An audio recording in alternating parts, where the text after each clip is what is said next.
Değerli izləyicilər, videonu bəyənib kanala abunə olun ki, hər kəs son xəbərlərdən anında məlumatlansın. Azərbaycan seysmik cəhətdən aktiv bölgədə yerləşir və son illərdə qeydə alınan yeraltı təkanlar bu mövzunu yenidən gündəmə gətirib. 2 il əvvəl baş verən zəlzələ ictimaiyyətdə ciddi müzakirələrə səbəb olmuşdu.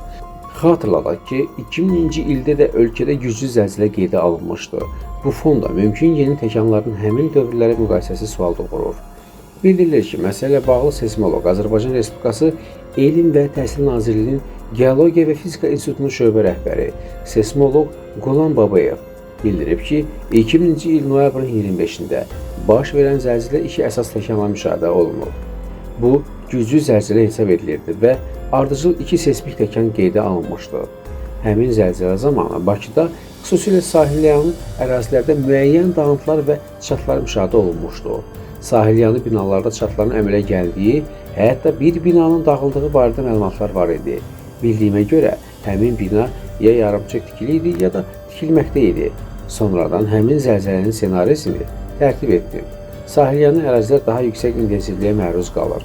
Əgər həmin zəlzələ bir təkan şəklində, məsələn, 6.5 magnitudada baş versəydi, intensivlik daha yüksək olardı. O bildirib ki, belə halda sahilyanı ərazilərdə daha yüksək intensivlik müşahidə oluna bilər. Hətta bəzi ərazilər 9 ballıq zonaya düşə bilər.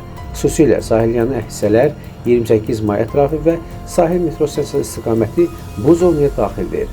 Əgər eyni nöqtədə Xəzər dənizində 6.5 magnitudalı zəlzələ baş versə, nəticələr yenə də intensivliyə görə fərqlənə bilər. Seysmoloq deyib ki, həmin zəlzələdən 26 il keçib və binalar köhnəlmiş ola bilər. Bakı şəhərinin risk zonaları müxtəlifdir. Bəzi ərazilər 9 ballıq intensivliyə məruz qala bilər, digər hissələr isə 8.7 və ya 6 ballıq zonalara daxildir. Buna görə də şəhərin bütün əraziləri eyni dərəcədə risk altında deyil.